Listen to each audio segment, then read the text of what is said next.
everybody. This is James from Praagh and Life After Death and Beyond with my good friend Kelly White. Hello, Kelly. Hi, James. Hi, everybody.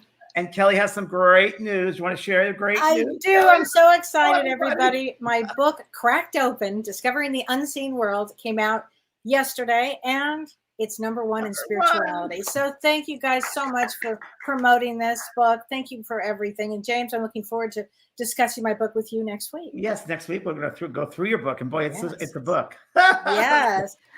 But tonight, James, we have an incredible guest on. I mean, I've been such a fan of his for years. Everybody, we have Gregg Braden on.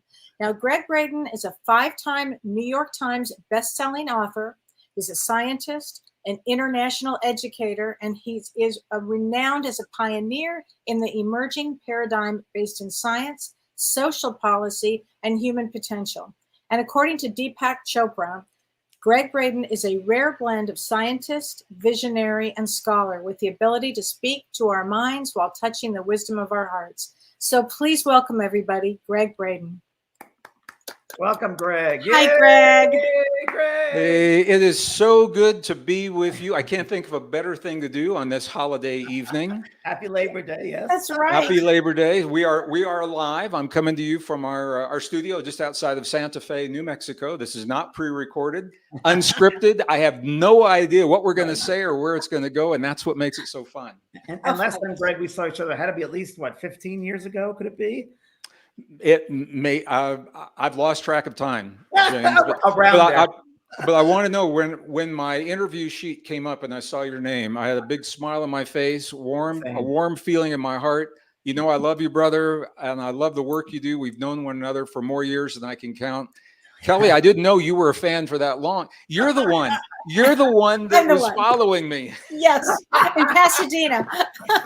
It's good. It's good to be with both of you, and I'm honored to be with our global community, your community, my family. So I appreciate you for sharing me tonight. Thanks. You're wonderful, and I mean, there's so much to cover with you. But one of the things we talked about, like what you're known for, is consciousness. What is your definition of consciousness? Just easy question. Well, everything, consciousness is everything. Consciousness, we now know, I mean, as a scientist, what I can tell you is talk about cracked open, Kelly. The new James Webb telescope is sending back information that is in complete contradiction to what we've been taught about the universe. We've been taught that we live in a dead, inert, lifeless universe, and that we are the exception as living beings. We're the exception. The James Webb telescope now is sending back information, and physicists, there are peer-reviewed journals out there that are now saying the universe is alive, it is conscious, and it is intelligent. And just as an example, they've got galaxies now that when those galaxies are threatened by a cosmic event, they will develop a ray of energy that comes from the center to propel that galaxy out of the danger, out of the path of danger from whatever the threat is.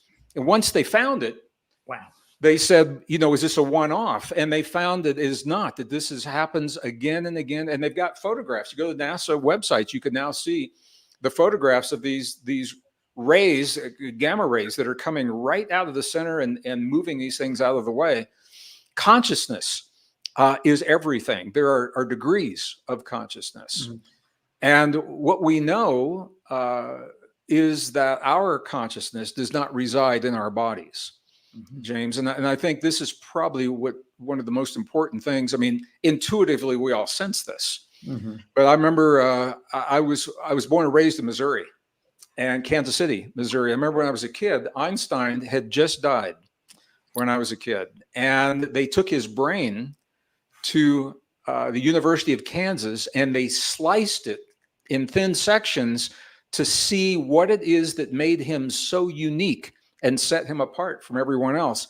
And you already know what they found, absolutely nothing, except he had more folds in his brain, which means if you were to pull those folds apart, it means his brain produced more surface area. This is important because we now know that our bodies are the conduit or the antenna to a part of us that does not reside in the physical body. There's a part of us that is ancient, that is timeless, that is all-knowing. It's where our healing begins. It's where our love begins. It's where our forgiveness begins, where our imagination and our creativity and our innovation all begin. And I want to talk more about that. But the idea of consciousness now is changing rapidly in the scientific community because of these things. So what the science is now showing is that we literally are resonant receptors. There's so much, I'm hesitating because I'm not sure how deep we want to go into this, but what's happening is We're science. fascinated. Well, no, well, when I was in school in the 1950s, 1960s, I was taught to think of the human body as like this soft, squishy, mushy, wet, biological stuff, which we are on one level. But now scientists are beginning to look at the human body from the perspective of IT, information technology, which is a very, very different way of thinking. And what they found is that the DNA of every cell literally is what is called a fractal antenna, which means it is receiving information across a broad spectrum, many signals simultaneously, but it's a two-way conversation. We also are broadcasting. And the question is, what are we saying? And who are we saying it to? Well, there's another branch of science in the year 2012 that validated, we all talk about being connected by a field. And in our genre, in our community, that's common knowledge. We just say, oh yeah, there's a field that connects all things. Not so for science until the year 2012. Wow. At the CERN superconducting supercollider in Geneva, they found that there is a field that underlies all of existence. And this is where it gets really, really interesting when we talk about consciousness, because even today, let me just say this. I went to a physics conference recently, and here's a physicist. He says, oh yeah, there's a field out there, and his hand's doing this. It's like out there that connects all things. The field isn't out there. We are literally the field. Every cell, the average human has about 50 trillion cells in the human body. Every one of those 50 trillion cells has about 100 trillion atoms. And here's the mind blower. Those atoms right now, with everyone, you and me, those atoms are constantly emerging from that field and collapsing back into the field in a dance. Wow. They emerge from that field to fill in the space of the template that I call the Gregg show or the James show or the Kelly show. Our consciousness is holding this energetic template in place. And so the beauty, wow, James, is if something is happening in our bodies that we're not happy about, it is malleable and it can change in a heartbeat when we change the consciousness that holds that template in place. Those atoms will emerge and fill that new template. This is how we create miracles. This is how we create miraculous healings, or what some people call spontaneous healings. And it has a lot to do with human potential, because we have been conditioned to believe that we are frail, flawed, powerless victims in a world we have no control over, and that we need something outside of us to become the best version of ourselves. And now with our own science, the best science is telling us is that we literally are a soft technology. We can use those things externally, but we don't need them. So that's kind of a long answer to a short question, but I want to tie into some of those things. It's great, Gregg. It's incredible. And how would you describe the soul?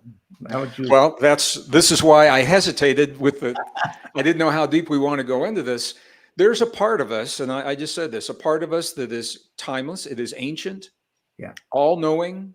It's the source of our love and our forgiveness. I'm going to use a word that means different things to different people, and then I'll define that word. And I think if people may be surprised at what this word actually means. All of those things we're talking about, consciousness and the ability to access these extraordinary potentials, they are part of what is called human divinity. Now, divinity for many people is associated with religion. And I can see why. I mean, there's schools of divinity, that have been, but the definition, if you look up the definition of divinity, this is really interesting. Divinity is the ability to transcend perceived limitations. And that's it. Now, so let's break this down. The ability to transcend, it means not just survive, but to become more than. Perceived limitations, they may not even be real. They are the limits that we have been programmed or conditioned, or that we have been falsely misled into accepting for ourselves. They may not even be real.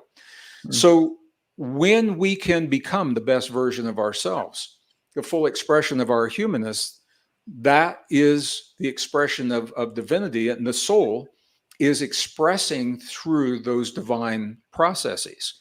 This is where it gets really interesting, and why I wanted to have that first question a little bit longer. How do we access that divinity in this world, in the earth realm? It is through the gift of this magnificent vessel that we were given to walk this earth. It is the antenna on the surface membranes of the cells. It is the antenna of the DNA. It's the antenna of the neurons that are tuned to the places in the field that hold that essence of what we call soul or consciousness and divinity. And there are a lot of nuances going on there. But here's why this is so important for us to know. A lot of people think, okay, well, that's interesting. It has nothing to do with my life today. It has everything to do with life today, because there is a concerted effort. There has been for 200,000 years, from the time that we first emerged onto this planet. There has been a concerted effort to separate us from our divinity. It's always been there. The reason I'm mentioning it now, what has changed? Here's what's changed. And we're all part of this. We're all feeling this. Technology has now advanced to the point where the technology is not just changing the world around us, James, but the technology for the first time is changing the world inside of us, replacing computer chips in the brain, chemicals in the blood, sensors under the skin, wires inside the cerebral cortex of the human brain. And these are not part of our natural evolution. There's a concerted effort to replace our humanness with these machines. When we do that, what we do, if we don't have the antenna of the DNA and the cell membranes, we cannot access our divinity. And so this is a very, very fundamental principle that's playing out. I'm beating around the bush. I'm going to say this. There's an ancient battle for our humanness. It is a fundamental battle between good and evil that has been playing out, and it goes in cycles. And sometimes it is more of an emotional battle. Sometimes it is a psychological battle. It can become a kinetic battle. We were talking off camera.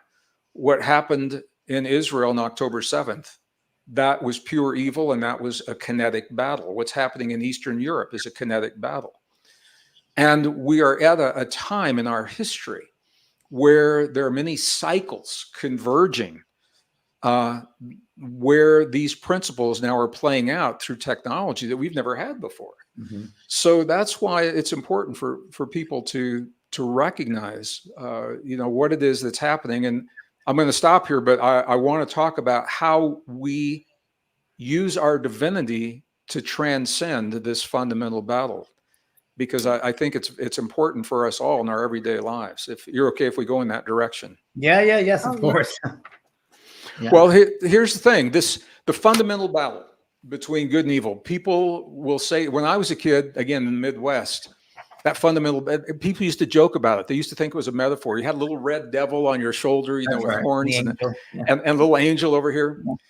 But this battle plays out in ways when we steal human freedom, the freedom to imagine, the freedom to create, the freedom to express our love fearlessly, the freedom to forgive without expectation. Those are freedoms that are expressions of divinity.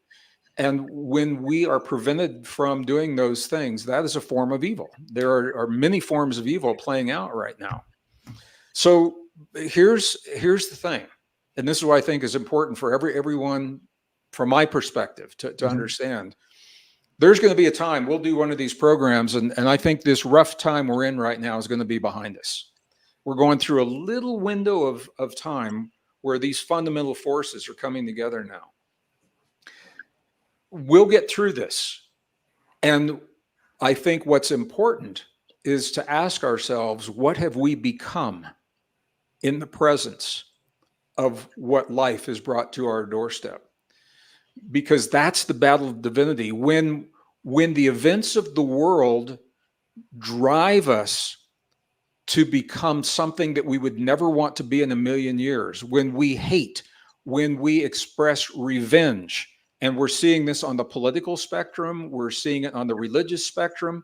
I have good friends, they're good people. When it comes to these issues, they succumb to these most primal instincts, and they're not proud of it, and they don't understand it. So here's the spiritual battle that's unfolding right now. What do we become in the presence of these things? What do we allow the events of the world to make us into? The events are going to be whatever they're going to be, but on the other side, what have we become? And this is where divinity, I think, is so important, James and Kelly, because it tells us this isn't a battle that you win in a conventional battle where you're fighting against something. We don't want to win. We want to triumph.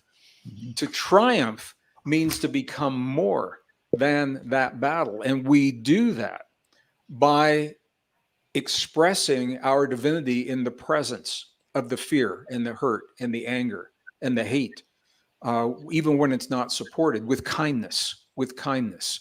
These are the highest expressions of human divinity. So I think this is happening with everyone right now. We're all faced with this, and with our families, our friends, our communities. You're not going to change necessarily other people, but I think this is our test. It's a test to see what we allow the events of life to make us become. If we succumb to those primal instincts of revenge and hate and fear, or do we somehow transcend those? And that's what this fundamental battle between good and evil is all about. You know, I say it started a long time ago. I just did a presentation last weekend in Denver, Colorado, and this was part of it. When we look at the Dead Sea Scrolls, what's so interesting, those are the oldest records of the Old Testament ever discovered, the Christian Bible. And they were discovered 1946-47. They were not allowed to be shared with the public until 1991. That's true. Yeah. So that my question, in the early 90s, I was a member of an organization called BAR, Biblical Archaeology Review. And it was BAR that freed those scrolls for public, so the public could see them. And I said, what is it that could possibly be in these scrolls that would be so dangerous that they've been held for 45 years from the general public?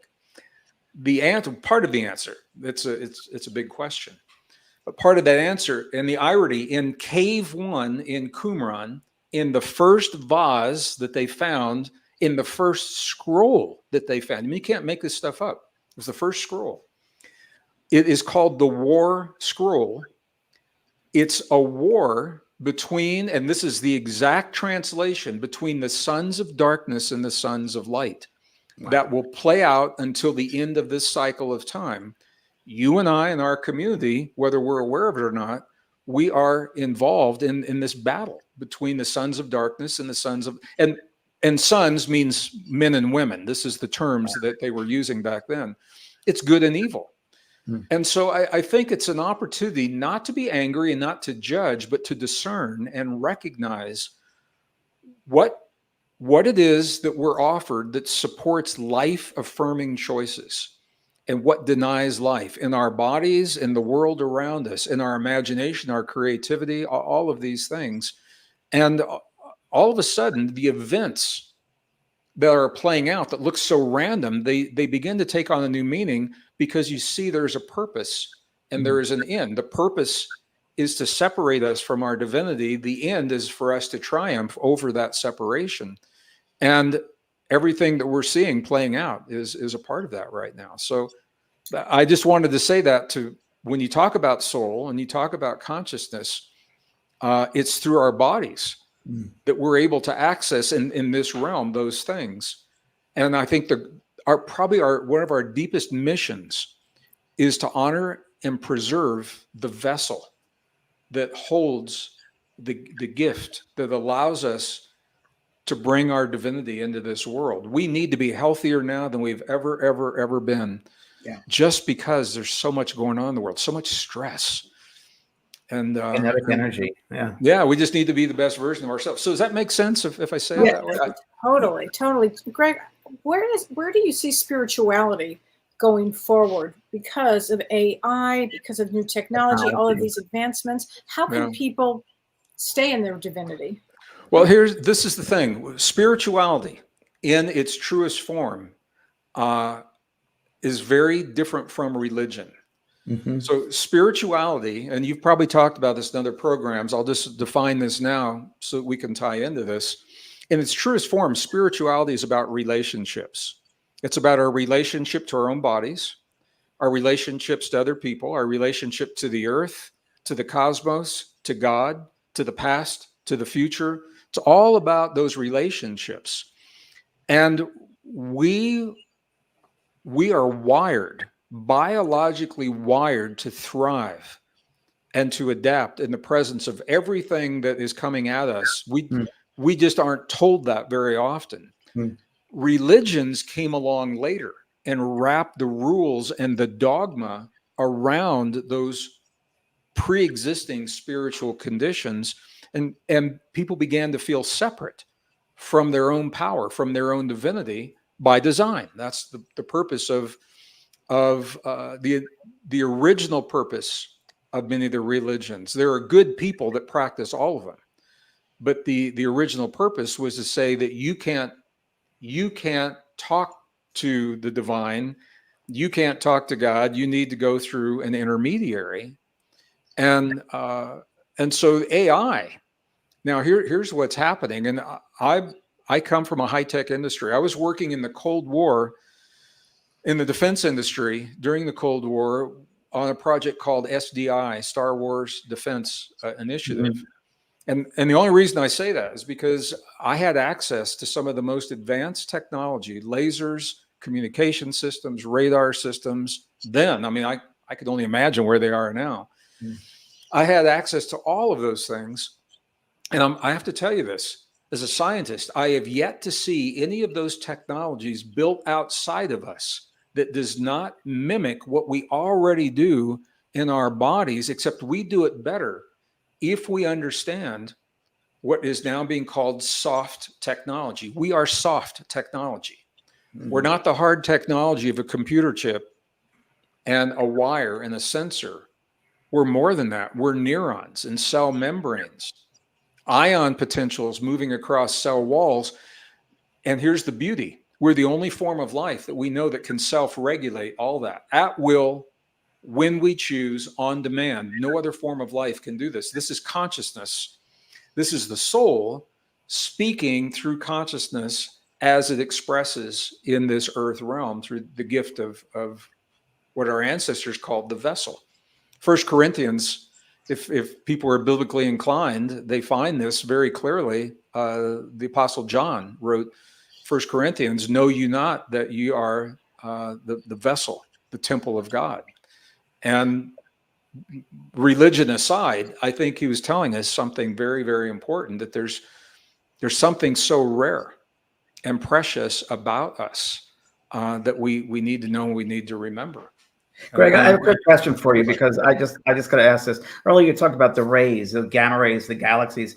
Do you think that if humans go too far, there's if you want to call them extraterrestrials, other beings, will come and intercede to protect that human form, that human evolution? What do you think? So I'm going to answer this in a couple of ways. Okay. I think that the science shows very clearly the archaeological evidence, the anthropological evidence, the cultural evidence, and now the physical evidence that's being revealed through disclosure and congressional hearings all tell us that we have a relationship with a family beyond this world. All right, that's not a surprise to anybody here. And one of the reasons that the disclosure is so difficult right now is because of I don't think anybody cares if there's a flying saucer in Area 51. Nobody cares if there's a couple of gray beings, working on a keypad 7 levels below the surface. But it implies they didn't get here with a Dodge Ram V8 engine, in there. I'm just saying that's just parked in my driveway is why I'm saying that. So it implies that they have technology that could change our world for the better, and that we've had it for over 70 years, and it has been repressed and it's been hidden. That is where a lot of the problem comes from. So I don't think they would do it overtly yet. I think covertly it's already happened. And this is one of the reasons I mentioned during the Cold War, there were 2 times that humans, through their anger, pushed the button for nuclear war. And 2 times that the technology mysteriously, to this day, they don't know why it didn't work. And one of those was during the Cuban Missile Crisis. I'm sure we have people old enough to remember 1962. The United States believed that we had blockaded those missiles from coming into Cuba. It wasn't until the 90s that our former Secretary of Defense, Robert McNamara, had a conversation with Fidel Castro through a translator. And he asked them, he said, if you had those weapons, would you have used them against America? And Castro answered him. And he said, well, it must be a bad translation. Ask him again. And so the translator asked again. McNamara's face turned white. He got up and left the room to compose himself, and he came back. And that was the first time America learned that the blockade didn't work, that Cuba had the nuclear missiles, and that Castro had ordered those missiles to be launched against America. And they failed. So I think, and I don't know this as a scientist. I'm not speaking to you now as a scientist, my personal sense. I think we're supposed to figure this stuff out on our own. I believe we probably would not be allowed to destroy our planet because the ripple effect in space, time, and dimensions would affect so many other forms of life. I don't know that it would be allowed to go that far. So and this is why intervention then. But I don't know that it would be obvious at first. Right. Now, I'm going to go back. In the War Scroll, there are 7 battles that will be fought between the sons of darkness and the sons of light. The 7th battle is won by the sons of light with divine intervention. So the way that is interpreted, part of it is through our own divinity. Part of that is through however you want to couch this, whether it's heavenly beings, whether it's ETs and UFOs or whatever it is, another consciousness will intervene, and that will bring the reason they intervene is because it is the end of this great cycle and the beginning of the next. So that feels right, Greg. That resonates with me. That is truth, what you just said. Well, it's interesting when I lead groups into the Holy Land in the past. Obviously, we're not going this year because of the war. Right. Those texts talk about, and there is a phenomenon in scientific literature they're called remote viewing. I know many people are familiar with it. Sure. Where an individual sits in one place but projects consciousness not just anywhere in this time-space continuum, but into the future and into the past. So this is what the prophets, when the prophet John was looking forward and saw this last great battle between the sons of darkness and the sons of light, the location where that battle unfolds is in a valley near the Syrian border. And there's a hilltop when we go down, and I have to tell you, I cry every time I'm there. I don't just cry, I sob, because it feels so real that this battle is there. And I think we're living in the time in this cycle where so many of our secrets are being revealed. And part of that is our divinity. And I'm going to keep coming back to this because, and I want people to know this, I lost my mom to COVID just a couple of years ago, and she was a casualty, one of the first in the first year it was happening. It feels very present. And before she passed, she would say to me, Greg, she'd say two things. She'd say, Greg, the world has gone to hell in a handbasket. So I get going to hell part. The handbasket I never really got, but I know what she meant. She meant, to her, it looked like the world was coming apart at the seams for no apparent reason. There is a reason, because, and what I'm going to say, if the mothership dropped me off and I had 5 minutes to share something with the people of this beautiful world, and then I'd never see them again, this is what I would say. I would say that there's something inside of each of us that is so rare and so ancient and so beautiful and so precious and so powerful that nations have gone to war with nations to distract us from this power. That economic systems have been collapsed to keep us from this power. Diseases have been unleashed. Climate has been engineered. Yes, those things are important. They're happening, but ultimately they become diversions and distractions to keep us from awakening this gift that is truly the answer to, I think, everything that we seek in our lives, James, because it's through our divinity. And I'll clarify this. It's through our divinity that we love fearlessly. And here's what I mean by that. How many of us, when we go to give our love to another being, whether it's in an intimate relationship or a friendship or whatever it is, we love to some degree, but we always hold something back because we're afraid. We're afraid of losing ourselves to something that we don't understand. Divinity, when we accept our divine power, we love without that fear. Forgive. How many of us forgive? We say, yeah, I'll forgive that person, but we expect something, some acknowledgement, or we expect something back from the forgiveness. True forgiveness has no expectation.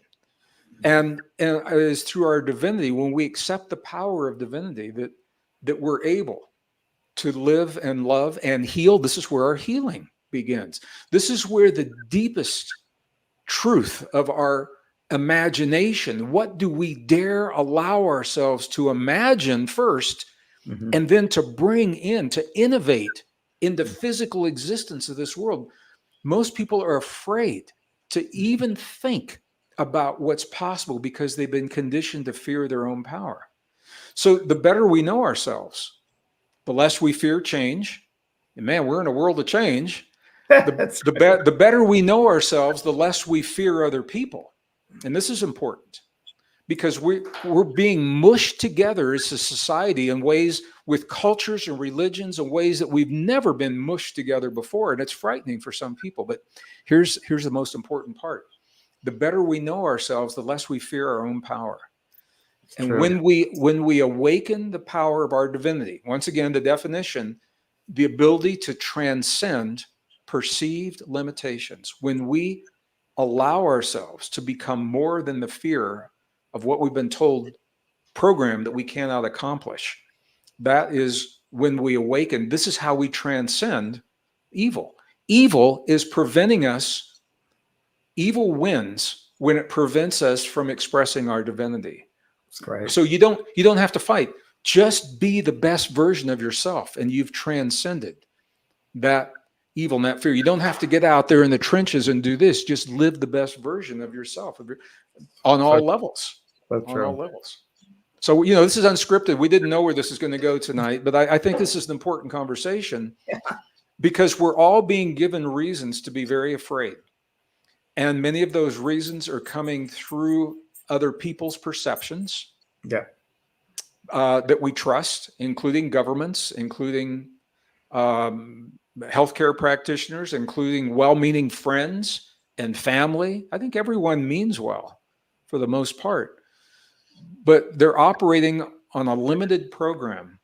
And when we look at those events, when we feel that fear, I think we owe it to ourselves to go into our hearts and say, what is it? What is it about this situation that threatens my perception of myself? What is it that I fear? And that opens the door to a lot of deep dialogue with the soul. That's what you guys teach about. So I'm just realizing I'm doing a lot of talking here, and I wanted to share those ideas, but I don't want to talk through the whole conversation. Kelly, Yeah, I have a question. Greg, why do you think souls come back to Earth? Oh, good question, Kelly. Good question, Kelly. Well, I think not all of them do. I think there are levels of coming back to Earth. What does that mean? If you believe the ancient texts, we are all products of deception. We've been deceived into what we believe heaven is, what we believe our potential is, and what our role in this world is. And if we buy into that perception, that deception, I think we probably come back a lot of times. I think Earth is a school. I think we do learn here. One of the things I don't necessarily agree with, there's a segment of the ancient traditions, the Gnostic traditions. They're called the Cathars.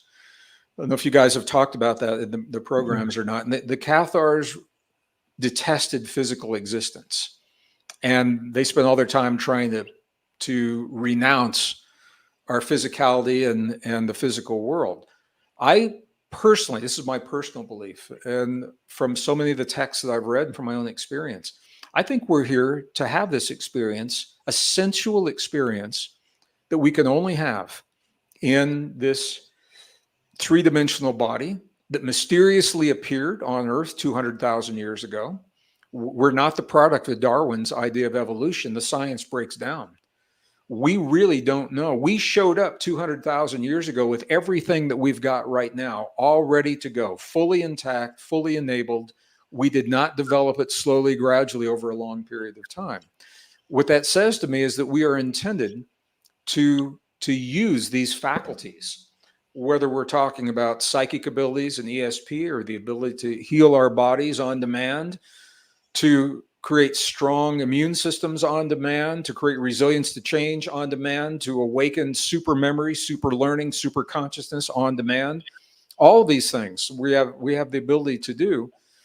And I think by coming back, we awaken those perceptions, and we grow as a soul, and we're contributing to something greater through an experience that we can only have in this three-dimensional world. So I think it's important to appreciate and to recognize the opportunities, but to also know that we're okay if we have nothing. And when it all goes away, we're still okay, because we're not what we've been told. We're so much more than we've been led to believe. And this is the power of awakening our divinity, I think. And I think it's true to say, everyone I know, I'm just going to say this, I don't know 8 billion people, obviously.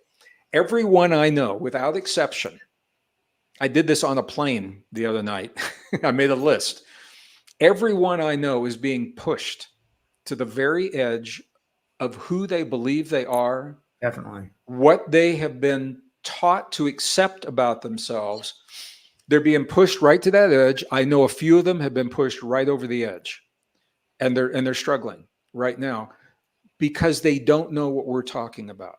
Yeah. They don't know that there's something inside of them that is so rare, beautiful, and precious that nations will stop at nothing to distract them from that power. And that it's been happening for 200,000 years since the day we emerged on this planet. And when they begin to understand that there's something more to them than they've been led to believe, it doesn't change what happens. It changes how they feel about what happens. They wake up a little bit. They wake up, and it empowers them to begin a journey. And for some people, it's a fast journey. For some people, it's a slow journey. For some people, it's an easy journey because they've been blessed to be raised in a family and supported with these ideas. And for a lot of people, what we're talking about now, I'll be the first to acknowledge, it's a very different way of thinking. My Midwestern upbringing did not prepare me for anything. I mean, people didn't talk about this kind of stuff. And what was your mother like, and what was your father like? I am the product of a very dysfunctional, abusive, alcoholic family. My father was the abuser. I have a younger brother, 4 years younger, and myself and my mom.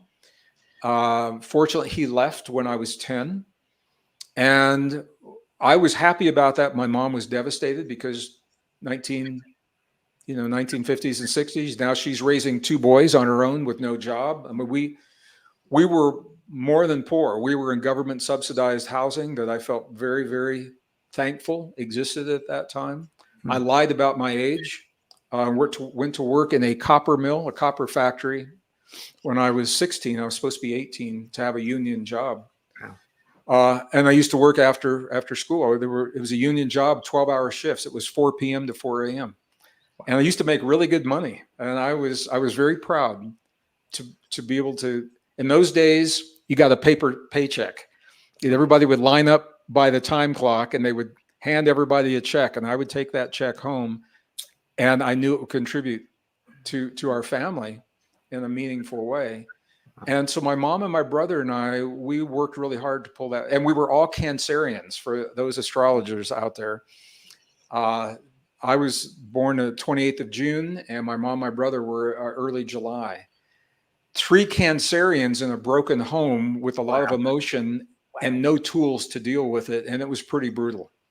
I just have to tell you this, Greg. I do destiny. I'm an astrologer too, but I do destiny cards, and you're what we call a 2 of clubs. So let me just tell you briefly for you to know, a 2 of clubs comes to overcome fear. Oh, really? Yes. And you really have overcome fear. And not only that, you're doing it on a world stage. Wow, that's interesting. I'm going to read more about your work. Well, it was interesting for me. You all, I mean, you talk to people all the time that come from, I know, similar situations, but when there's an alcoholic in the family, they will find their false sense of power by demeaning and belittling other people. I was really blessed from day one. I had a very strong soul compass, and I did not believe what my father said to me. My younger brother, for whatever reason, whatever his path is, did not have that soul compass, and believed, to this day, believes everything. Wow. And it has influenced his life. We're like night and day. Wow. Always one in a family. Yeah. Yeah. So it's really, really interesting how that works. But that was what my family was about. My father, he died young, because when I go to a doctor's office today, a healthcare practitioner, and they give you a clipboard and says, "Tell me about your family's medical history," and they get to the father, I have to check every box because he had everything. And then I always make a note, and I say, due to the epigenetics of lifestyle choices, because I want them, because I'm not my dad, and I want them to know, just because he had asthma and cancer and another cancer and diabetes, and it doesn't mean that I could, if I followed in his lifestyle path. But we're very different from our parents, and I want them to know that. I want to be honest. I'm not going to lie. This is what happened in my family, but that doesn't mean that that's what's happening, with me. Yep. Well, thank you for sharing that. James and I both come from the same background. Same background. Same background. So we appreciate this conversation. Yeah, I think my mother wasn't being an alcoholic, or I chose that. She taught me compassion. She taught me definitely compassion, addiction, compassion, tenderness, caring. But it took me a while. It took me a while to learn that one. But she You taught know, me. well, it was very interesting.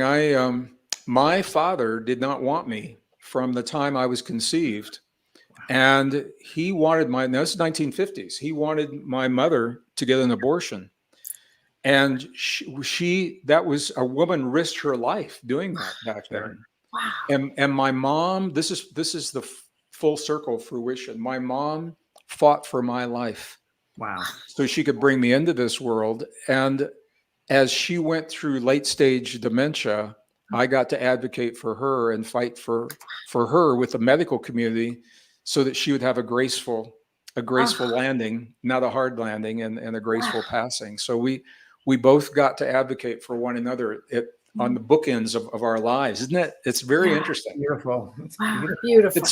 But I have to tell you, my man brain, I knew I was going to lose my mom, and logically, my man brain, I thought I was ready for it.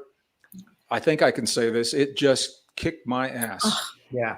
Emotionally, I had no way to prepare emotionally It's so for that. true, Greg. Losing a mother, you never know what to expect. It's a very different experience than you expect it to Yeah. be. So we're still in that learning process. I just had the anniversary of her passing here recently, and we took some of her ashes and planted a tree in the backyard, and the tree is and there's a little bench in front of it. So I get to go sit in the bench at sunset, and Mom's very present. She is. And it was it was a tough passage. It was tough because I'll just full circle. In an abusive alcoholic family, she was my protector. And she defended me. And there's a part of me, even though, I'm a grown man, when she left, there's a part of me that said, there's no protector. And it was a very, not to my conscious, logical man brain, but to that very ancient child part of me that was just scared with no protector. And so it was, even in her passing, she taught me, and she helped me to grow as a man. And to be able to be the best version of myself. And I'm a student, I'm still working on it. But this little window of time that we're going through on the planet, the better that I can honor my audience, the better I can serve them. And the way I do that is by showing up to be the best version of myself, to be as healthy as I can, to be as conscious, to be as good of a listener, and to have no diversions or no distractions. When I'm with them, nothing exists except my audience. And that's my promise to my community. And Mom helped me to become a better version of myself by overcoming those fears. So, Wow. Other than that, not much going on. Thank you for going deep tonight. Yeah. Really. Thank you. Well, I'm saying it because I know people our age are losing parents. Yes. Yeah. And it's interesting, James and Kelly, because it means different things to different people, because people have such different relationships with their parents. But we literally our survival depended upon us finding a way to navigate the difficult times we were going through. Counseling. I remember when my father left the family, in those days, your minister sometimes would be the counselor. Well, we didn't even go to church. And a minister came to the house, and I remember he asked two questions. He says, "Are you sleeping okay? And are you eating okay?" All right, my job's done. And that was the counseling. Wow. Well, there you go. Let me tell you something about my mom. When my father left, she wanted us to have some kind of a spiritual education. And my father detested church, so we never went to church. When he left, she took us to a church that she chose randomly, apparently.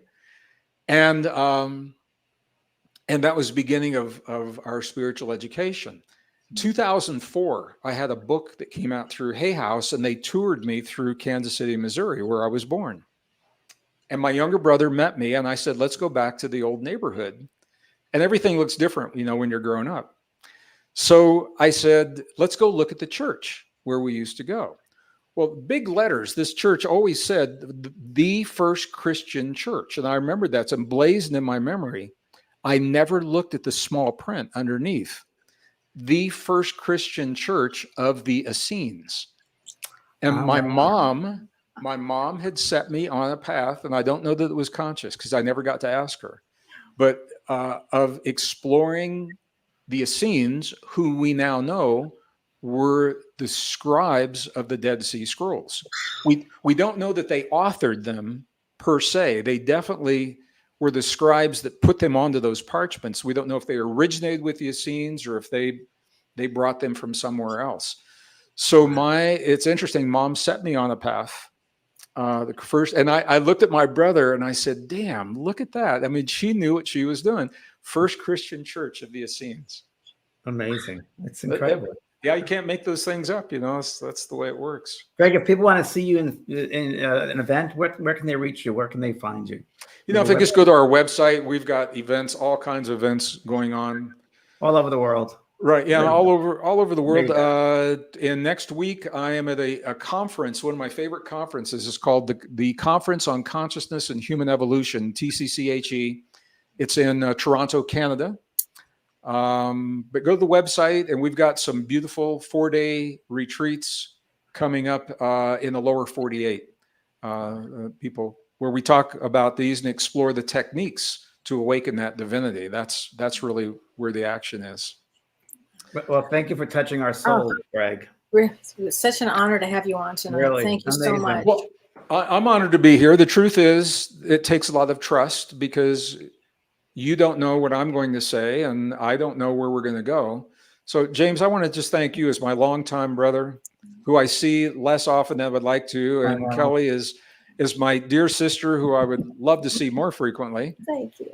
Thank you both for your trust and sharing me with your community and certainly my global family. And are you okay with everything we did tonight? Did this go where you thought it was going to go? Well, beyond the beyond. Beyond. Beyond the beyond. It was perfect. Thank you. We could always come on and talk about the science and the physics, but you can do that anywhere. This Thank you, my friend. Thank you. All right. Thank you so much. Thanks, everybody. Thanks, See you Brian. next week. Thanks, everybody.